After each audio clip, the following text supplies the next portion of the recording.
ఆంధ్రప్రదేశ్ రాష్ట్ర ఉప ముఖ్యమంత్రి పవన్ కళ్యాణ్ నేడు తూర్పుగోదావరి జిల్లా రాజమహేంద్రవరంలో పర్యటించనున్నారు. కేంద్ర మంత్రి గజేంద్ర సింగ్ షెకావత్తో కలిసి అఖండ గోదావరి ప్రాజెక్టుకి ఆయన శంకుస్థాపన చేయనున్నారు. అనంతరం అక్కడే బహిరంగ సభ నిర్వహిస్తారు.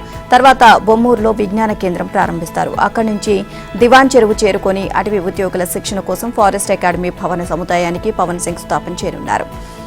గత గోదావరి పుష్కరాల సమయంలో ముఖ్యమంత్రి చంద్రబాబు స్వయంగా గోదావరిలో బోట్లో పయనించి ఇక్కడి లంకలు అందాలను చూసి అద్భుతంగా ఉన్నాయి అని కొనియాడారు. ఈ ప్రాంతాన్ని పర్యాటకంగా అభివృద్ధి చేస్తాను అని పేర్కొంటూ అక్కడికక్కడే దీని అఖండ గోదావరి పర్యాటక ప్రాజెక్టుగా నామకరణం చేసి 100 కోట్లు మంజూరు చేస్తున్నట్లు ప్రకటించారు. కానీ 2019లో అధికారంలోకి వచ్చిన వైసీపీ ఈ ప్రాజెక్టును పక్కన పడేసింది. 2024లో చంద్రబాబు మళ్లీ ముఖ్యమంత్రి కావడంతో ఈ ప్రాజెక్టు మళ్లీ పట్టాలెక్కింది. ఈ ప్రాజెక్టులో భాగంగా సుమారు 94.44 కోట్లతో హేవలాక్ బ్రిడ్జ్ పునర్నిర్మాణంతో పాటు పుష్కర ఘాట్ అభివృద్ధి, గోదావరికి నిత్య హారతి, ఎక్స్పీరియన్స్ సెంటర్గా కడియం నర్సరీలు, పర్యాటక కేంద్రంగా గోదావరి మధ్యలోని బ్రిడ్జి లంక, నిడదవోలు కోట సత్యమ్మ దేవాలయానికి నిధులు కేటాయించారు. కేంద్ర ప్రభుత్వ పథకం సాస్కి 2024-25 స్కీమ్ ద్వారా అఖండ గోదావరి పర్యాటక ప్రాజెక్టును నిర్మించనున్నారు. తన జీవితంలో జగన్ లాంటి అడ్డగోలు ముఖ్యమంత్రిని ఎప్పుడూ చూడలేదు అని సీఎం చంద్రబాబు అన్నారు. 5 ఏళ్లలో రాష్ట్రాన్ని అన్ని విధాలా విధ్వంసం చేసి పెట్టారు అని నిప్పులు చెరిగారు.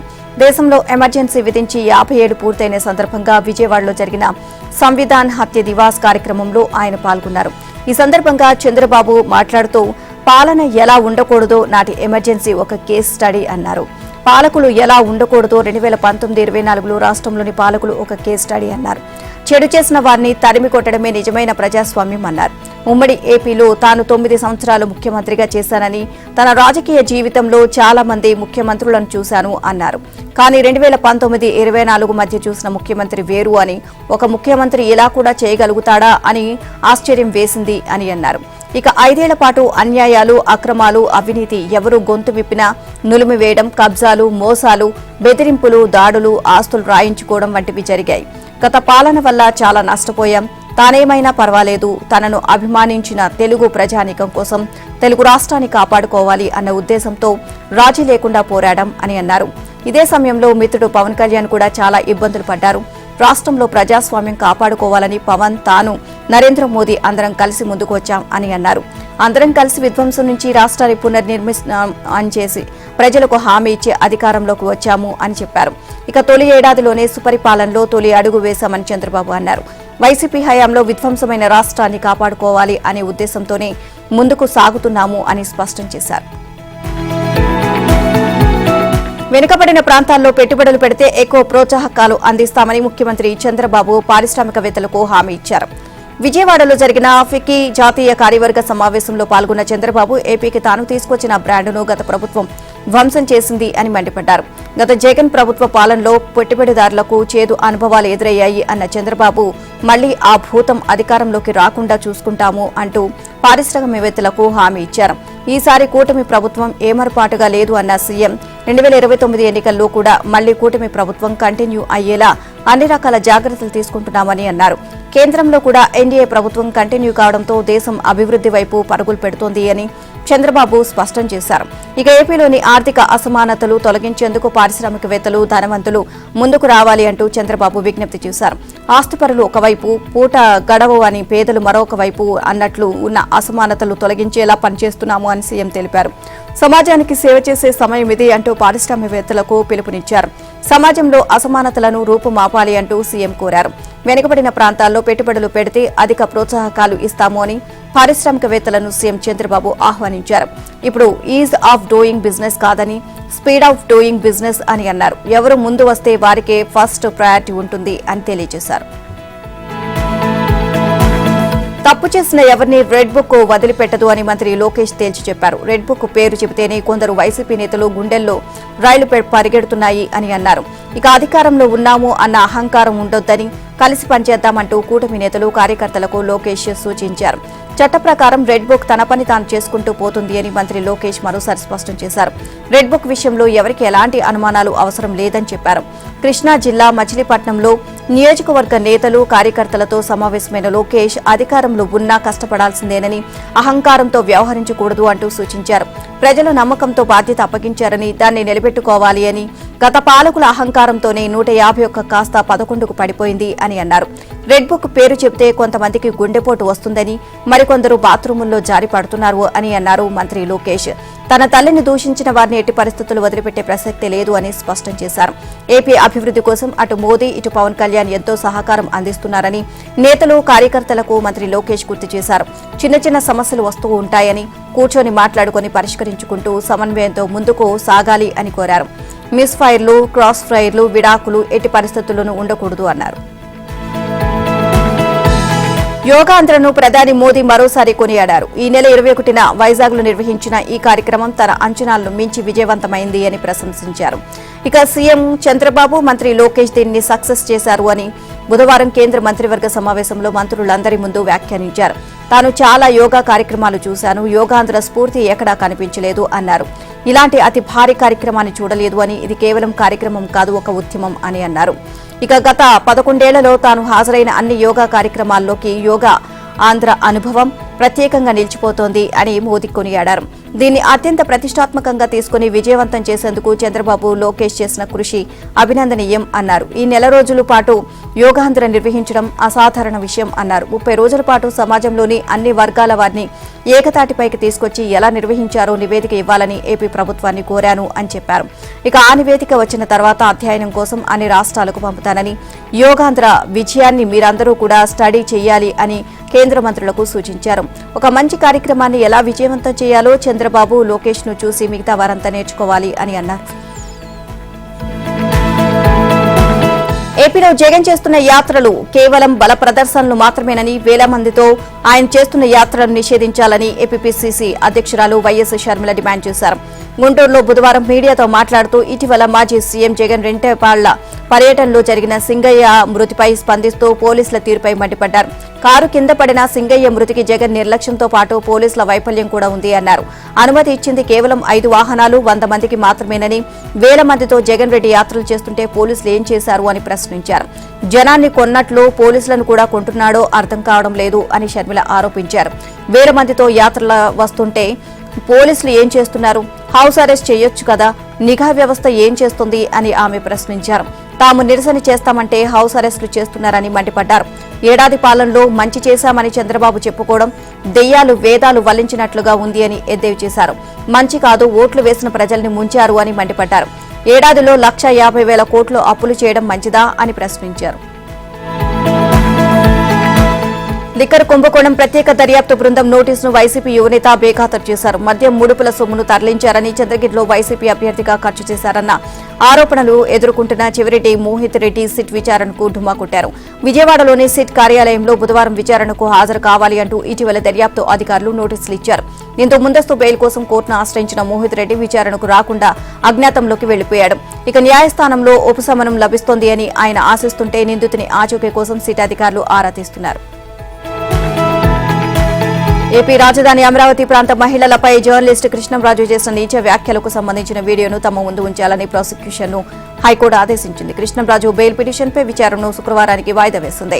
ఈ మేరకు హైకోర్టు న్యాయమూర్తి జస్టిస్ వై లక్ష్మణ్ రావు బుధవారం ఉత్తర్వులు ఇచ్చారు. సాక్షి ఛానల్ డిబేట్లో కృష్ణంరాజు నీచ వ్యాఖ్యలు చేసిన వ్యవహారంలో తూళ్లూరు పోలీసులు కేసు నమోదు చేసిన విషయం తెలిసిందే. ఈ కేసులో బెయిల్ కోరుతూ కృష్ణంరాజు హైకోర్టులో పిటిషన్ దాఖలు చేశారు. ఈ వ్యాజ్యం బుధవారం విచారణ జరిగింది. ఇక సాక్షి డిబేట్లో అమరావతి ప్రాంత మహిళలపై చేసిన నీచ వ్యాఖ్యల వ్యవహారంలో సీనియర్ జర్నలిస్ట్ కొమ్మినేని శ్రీనివాసరావుపై తూళ్లూరులో నమోదైన కేసుని ప్రధాన కేసుగా పరిగణించాలి అని హైకోర్టు ఆదేశించింది. ఇక ఇదే వ్యవహారంపై రాష్ట్ర వ్యాప్తంగా వివిధ స్టేషన్లలో నమోదైన కేసులను సిఆర్పీసీ సెక్షన్ 162 కింద స్టేట్మెంట్లుగా పరిగణించాలి అని పోలీసులకు సూచించింది. తూళ్లూరు మినహా మిగతా కేసుల్లో తదుపరి చర్యలు నిలుపుదల చేసింది. వ్యాజ్యాలను పరిష్కరించింది. ఈ మేరకు హైకోర్టు న్యాయమూర్తి జస్టిస్ ఎన్ హరినాథ్ బుధవారం ఉత్తర్వులు ఇచ్చారు. జగన్ హయాంలో యథేచ్ఛగా సాగిన అసైన్డ్ భూముల అక్రమాలకు తెర వెనుక నుంచి సహకరించిన వారెవరో తెలిసిపోయింది. జీవో 596కు విరుద్ధంగా 5.75 లక్షల ఎకరాల అసైన్డ్ భూమి ప్రీ హోల్డ్ ఎలా అయింది అని గుట్టు ఇప్పుడు రట్టయింది. వైసీపీ పెద్దలకు ప్రజాప్రతినిధులకు నాడు కొందరు ఐఏఎస్ అధికారులు కొమ్ము కాసిన విషయం బయటపడింది. 7 జిల్లాల పరిధిలో రెవెన్యూ శాఖ ఈ వ్యవహారాన్ని వెలుగులోకి తీసుకొచ్చింది.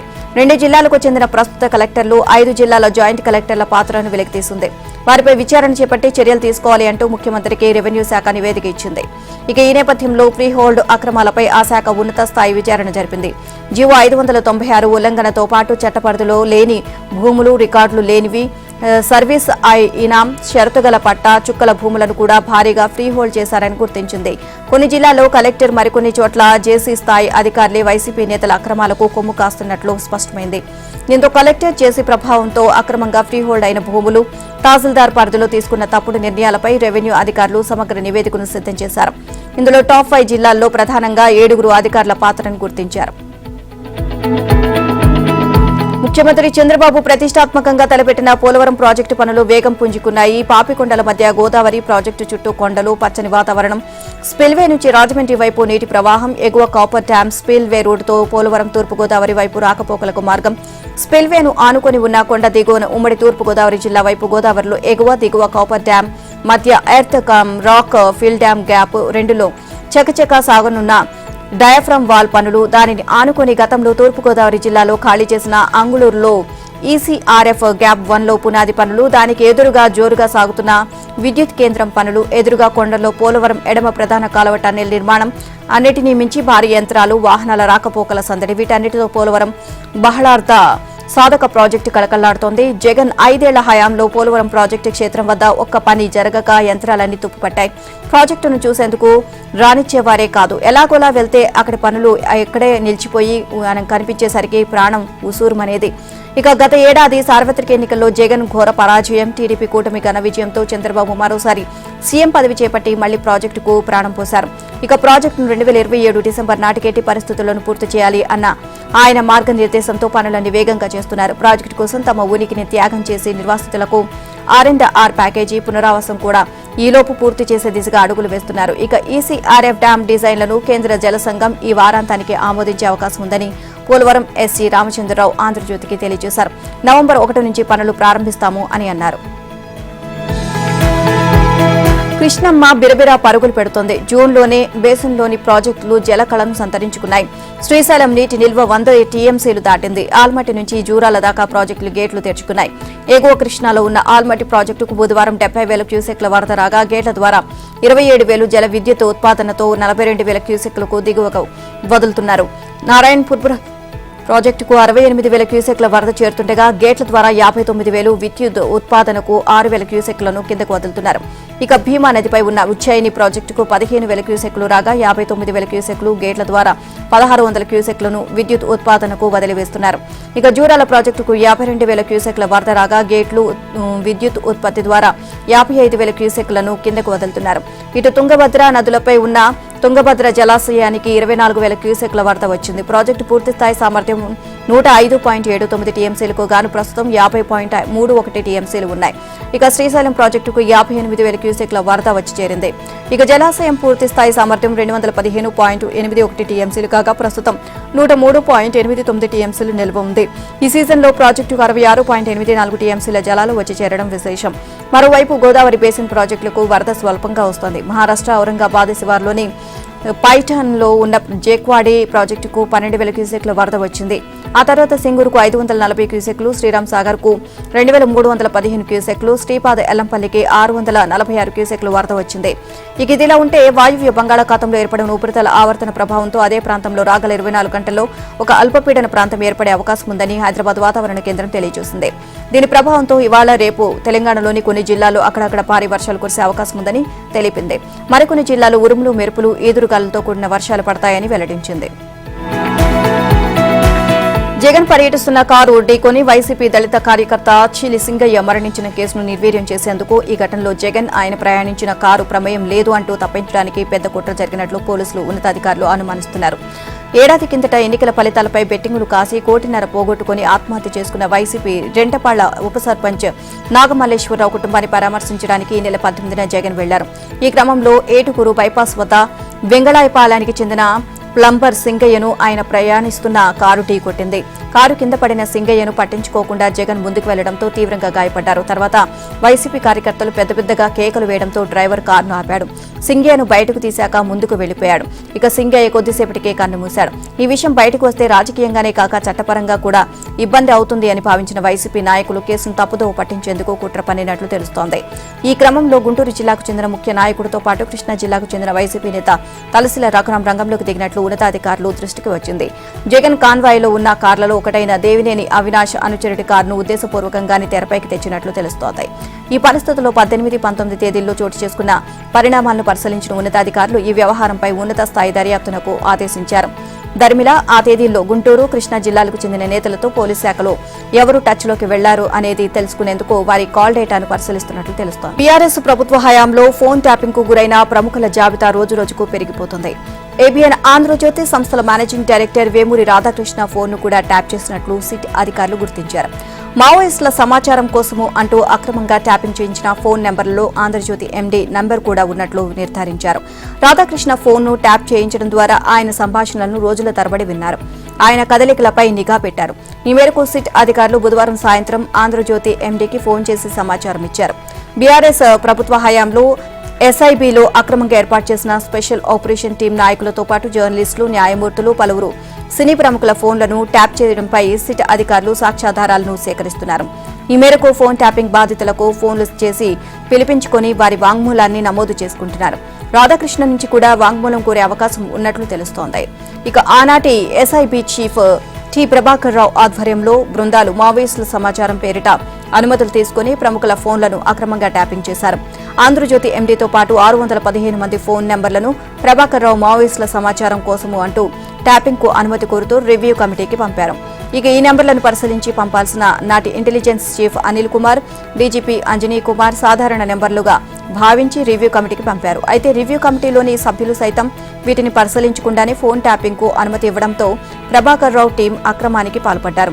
ఉన్నతాధికారులను తప్పుతో పట్టించి మోసపూరితంగా అనుమతి పొందిన విషయమై హోంశాఖ ప్రత్యేక కార్యదర్శి రవిగుప్తా ఇప్పటికే ఆగ్రహాన్ని వ్యక్తం చేశారు. ప్రభాకర్ రావు మోసపూరితంగా వ్యవహరించారు అని అఫిడవిట్లో హైకోర్టుకు అందజేశారు. నాటి ఇంటెలిజెన్స్ చీఫ్ అనిల్ కుమార్, ఇతర ఉన్నతాధికారులు సైతం ప్రభాకర్ రావు తామును మోసం చేశారు అన్న కోణంలోనే సిట్ ప్రశ్నలకు జవాబులు ఇచ్చినట్లు తెలుస్తోంది. తెలంగాణ కాంగ్రెస్ క్రమశిక్షణ కమిటీకి కొత్త సవాల్ వచ్చింది. పార్టీలో అంతర్గత సమస్యలు అన్ని పరిష్కరించే బాధ్యతను కమిటీకి అప్పగించింది అధిష్టానం. ఈ క్రమంలోనే క్రమశిక్షణ కమిటీ నిన్న తొలి సమావేశాన్ని నిర్వహించింది. కమిటీ చైర్మన్ మల్లు రవి అధ్యక్షతన జరిగిన ఈ సమావేశానికి పార్టీ ఇన్ఛార్జి మీనాక్షి నటరాజన్ హాజరయ్యారు. ఇప్పటి వరకు ఉన్న సమస్యలు, వాటి పరిష్కార మార్గాలపై చర్చించిన కమిటీ నేడు మరోసారి భేటీ కావాలని నిర్ణయించింది. ఇవాళ భేటీ కానున్న క్రమశిక్షణ కమిటీ ఏ నియోజకవర్గంలో ఏ సమస్యలు ఉన్నాయో వాటిని ఎలా పరిష్కరించాలి అని చర్చించనుంది. స్థానిక సంస్థల ఎన్నికల ముందు పార్టీలో ఇబ్బందులు ఉంటే కష్టమని వీటిని వెంటనే పరిష్కరించుకోవాలి అని మీనాక్షి నటరాజన్ క్రమశిక్షణ కమిటీకి చెప్పినట్లు తెలుస్తోంది. ఇటీవలి కాలంలో క్రమశిక్షణకు సంబంధించిన పలు అంశాలు పార్టీలో చర్చనీయాంశంగా మారాయి. పలువురు పార్టీ నేతలు పార్టీ లైన్ కి భిన్నంగా వ్యవహరిస్తున్నారని, వారిపై చర్యలు తీసుకోవాలని కొందరు నేతలు party incharge Meenakshi Natarajan, PCC chief Mahesh Goud కి ఫిర్యాదు చేశారు. ఇవన్నీ ఇవాళ జరగనున్న క్రమశిక్షణ కమిటీ సమావేశంలో చర్చకు రానున్నాయి. దీంతో ఫిర్యాదు చేసిన నాయకులతో పాటు ఫిర్యాదుకు కారణమైన నేతలపై కూడా సమావేశంలో సుదీర్ఘంగా చర్చించనున్నారు. పార్టీ ఫిరాయించిన 10 నియోజకవర్గాల్లో కొత్త నేతల మధ్య ఆధిపత్య పోరు కొనసాగుతుంది. ముఖ్యంగా జగిత్యాల లాంటి నియోజకవర్గాల్లో కాంగ్రెస్ సీనియర్ నేత జీవన్ రెడ్డి, ఇటీవల పార్టీలోకి వచ్చిన సంజయ్ మధ్య మాటల యుద్ధం కొనసాగుతోంది. పలు నియోజకవర్గాల్లో ఇదే సీన్ రిపీట్ అవుతుంది. ఒకరిపై ఒకరు విమర్శలు చేసుకోవడం వల్ల పార్టీకి నష్టం కలుగుతుందని పార్టీ పెద్దలు భావిస్తున్నారు. వీటిపై సైతం నేడు జరగనున్న సమావేశంలో చర్చించనున్నారు. ఇక గాంధీ భవన్లో నిరసనల తీరుపై సైతం సీఎం చాలా సీరియస్ అయ్యారు. గాంధీ భవన్లో ఇష్టం వచ్చినట్లు చేస్తే ఊరుకునేది లేదు అని తేల్చి చెప్పారు. పార్టీలో క్రమశిక్షణ పాటించకపోతే వేట తప్పదని చెప్పిన నేపథ్యంలో నేటి సమావేశంలో ఎలాంటి నిర్ణయాలు తీసుకుంటారో చూడాలి. తెలంగాణలో ఇంజనీరింగ్, ఫార్మసీ, ఇతర వృత్తి విద్య కోర్సులకు పాత ఫీజులే కొనసాగనున్నాయి. ఈ ఏడాది ఫీజులను పెంచకూడదు అని రాష్ట్ర ప్రభుత్వం నిర్ణయించినట్లు తెలిసింది. వాస్తవానికి 3 ఏళ్లకోసారి వృత్తి విద్య కోర్సులు ఫీజులను సవరించాల్సి ఉంటుంది. ఈ మేరకు ప్రస్తుత విద్యా సంవత్సరం నుంచి కొత్త ఫీజులు అమల్లోకి రావాలి. దీనిపై కాలేజీల నుంచి ప్రతిపాదనలు స్వీకరించిన టీఏఎఫ్ఆర్సీ ప్రభుత్వానికి సిఫార్సులు కూడా అందజేసింది. ఇక హైదరాబాద్లోని అనేక ఇంజనీరింగ్ కాలేజీలు భారీగా ఫీజులు పెంచాలి అంటూ ప్రతిపాదనలు సమర్పించాయి. ఇప్పటికే ఇంజనీరింగ్ కాలేజీలు వార్షికంగా గరిష్ట ఫీజు 1.62 లక్షల వరకు ఉండగా తాజా ప్రతిపాదనలో ఇది 2.20 లక్షలకు చేరింది. లక్ష ఫీజున్న కొన్ని కాలేజీలు దాదాపు రెట్టింపు కోరాయి. ఇక ఇలా కాలేజీలు చూపిన ఆదాయ వ్యయాల మేరకు ప్రభుత్వానికి సిఫార్సు పంపడం తప్ప కాలేజీల దరఖాస్తుల వాస్తవాలను నిర్ధారించుకునే అధికారం టీఏఎఫ్ఆర్సీకి లేదు. ఈ ఫీజు ప్రతిపాదనలపై గతంలోనే సమీక్షించిన ముఖ్యమంత్రి తీవ్ర అభ్యంతరం వ్యక్తం చేశారు. ప్రస్తుతం ఉన్న ఫీజులే విద్యార్థులకు భారంగా ఉన్నందున మరింతగా పెంచలేమని స్పష్టం చేశారు. ఏడాది ఆలస్యమైనా సరే కాలేజీల ఆదాయ వ్యయాలను క్షుణ్ణంగా పరిశీలించాకే ఫీజుల పెంపుపై నిర్ణయం తీసుకోవాలని ఆదేశించారు. అయితే ఫీజులు పెంచకుండా ఇంజనీరింగ్ కౌన్సిలింగ్ ప్రారంభిస్తే కాలేజీల యాజమాన్యాలు కోర్టులను ఆశ్రయించవచ్చని ఉన్నతాధికారులు సీఎం నిర్వహించిన ఉన్నత స్థాయి సమీక్షలో ప్రస్తావించారు. దీంతో న్యాయ సలహా తీసుకుని ముందుకు వెళ్లాలని సీఎం సూచించారు. తెలంగాణలో పంచాయతీ ఎన్నికలను 90 రోజుల్లో పూర్తి చేయాలని హైకోర్టు ఆదేశించింది. ఈ మేరకు రాష్ట్ర ప్రభుత్వం రాష్ట్ర ఎన్నికల సంఘానికి ఆదేశాలు జారీ చేసింది.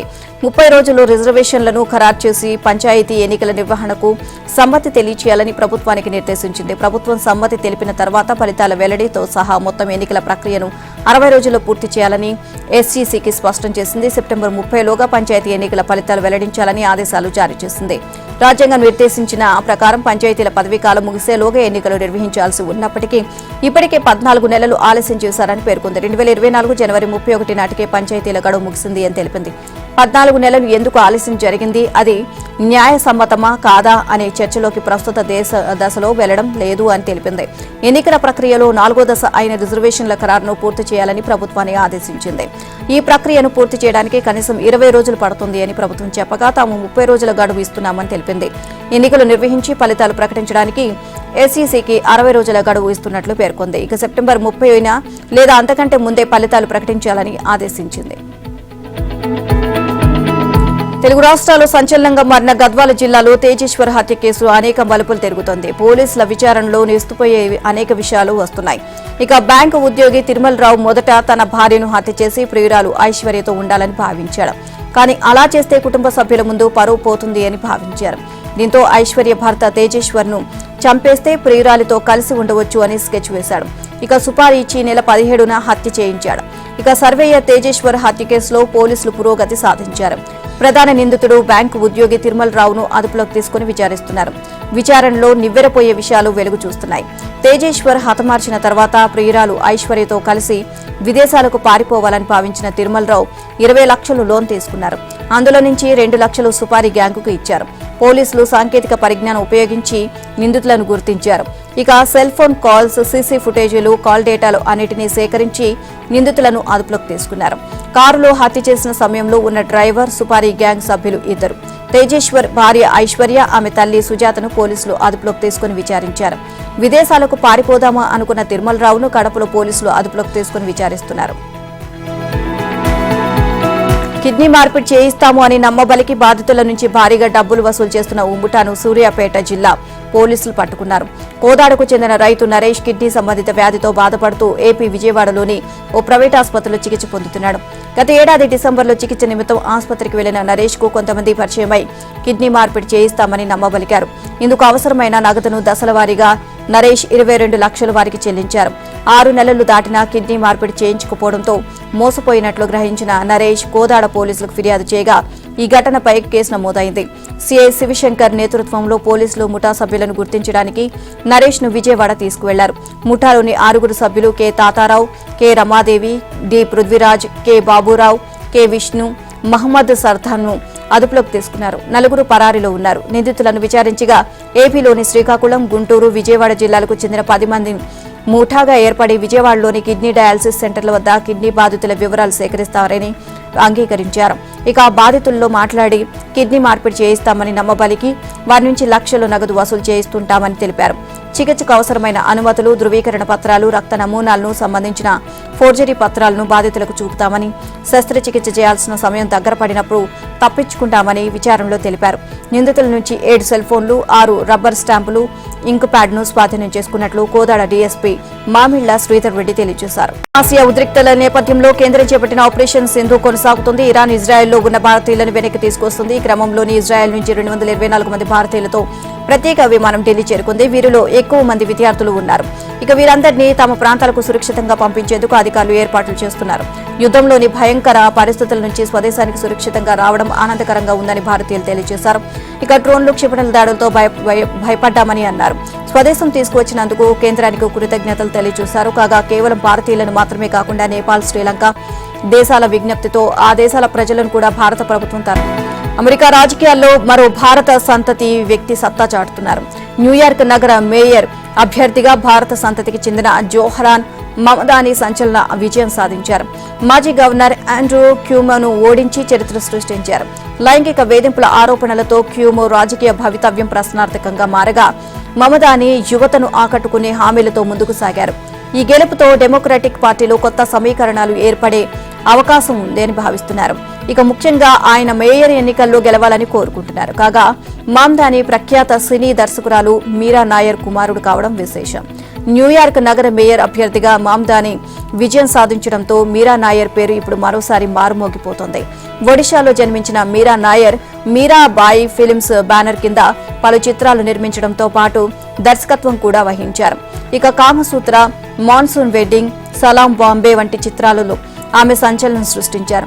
మీరా నాయర్ మహమ్మద్ మామ్దానిని వివాహం చేసుకున్నారు. మహమ్మద్ మామ్దాని ఉగాండాతో ప్రముఖ మార్క్సిస్టు పండితుడు. ఈ దంపతులకు మామ్దాని 1991 అక్టోబర్ 18న ఉగండాలోని కంపాలాలో జన్మించారు. జోహ్రాన్ కు 5 ఏళ్ల వయసు ఉన్నప్పుడు ఆ కుటుంబం దక్షిణ ఆఫ్రికాలోని కేప్ టౌన్ కు చేరుకుంది. 2 ఏళ్ల తర్వాత అమెరికాలోని న్యూయార్క్ లో స్థిరపడింది. జోహ్రాన్ మామ్దానికి 2018లో అమెరికా పౌరసత్వం లభించింది. డెమోక్రటిక్ పార్టీ అభ్యర్థిగా మామ్దాని 2020, 21, 22, 24లో న్యూయార్క్ స్టేట్ అసెంబ్లీకి ఎన్నికయ్యారు. క్వీన్స్ 36వ జిల్లాకు ప్రాతినిధ్యం వహిస్తున్నారు. చట్టసభల్లో చురుగ్గా పనిచేస్తున్నారు. పాకిస్తాన్ రహస్యంగా అణ్వస్త్ర ఖండాంతర బాలిస్టిక్ క్షిపణులను అభివృద్ధి చేస్తుంది అని వాషింగ్టన్లోని అమెరికా నిఘా సంస్థలు వెల్లడించాయి. ఈ నిఘా సంస్థల నివేదిక ప్రకారం పహల్గాం దాడికి ప్రతీకారంగా భారత్ చేపట్టిన ఆపరేషన్ సింధూర్ తర్వాత పాక్ చైనా సహాయంతో తన అణ్వాయుధాలను అప్గ్రేడ్ చేసుకోవాలని భావించింది. దానికోసం అమెరికాలోని లక్ష్యాలను సైతం ఛేదించగలిగే సామర్థ్యం కలిగిన ఖండాంతర బాలిస్టిక్ క్షిపణులను రహస్యంగా అభివృద్ధి చేస్తోంది. అలాంటి క్షిపణులను అభివృద్ధి చేయడం గానీ కొనుగోలు చేయడం గానీ చేస్తే పాక్ను అణ్వాయుధ ప్రత్యర్థిగా గుర్తిస్తామని అమెరికా అధికారులు పేర్కొన్నట్టు ఆ నివేదిక వెల్లడించింది. ఇక అణ్వాయుధ సంప్రదాయ వార్ హెడ్లతో కూడిన ఖండాంతర బాలిస్టిక్ క్షిపణులు 5,500 కిలోమీటర్ల కంటే ఎక్కువ దూరంలోని లక్ష్యాలను ఛేదించగలవు. ప్రస్తుతం పాకిస్తాన్ వద్ద ఈ క్షిపణులు లేవు. కొంతకాలంగా ఈ దేశం స్వల్ప మధ్య శ్రేణి క్షిపణుల అభివృద్ధిపై దృష్టి సారించింది. 2022లో పాక్ భూ ఉపరితలం నుంచి ఉపరితలంపైకి ప్రయోగించే మధ్య శ్రేణి బాలిస్టిక్ క్షిపణి షాహీన్ 3ని పరీక్షించింది. ఇది 2,700 కిలోమీటర్ల కంటే ఎక్కువ దూరంలోని లక్ష్యాలను ఛేదించగలదు.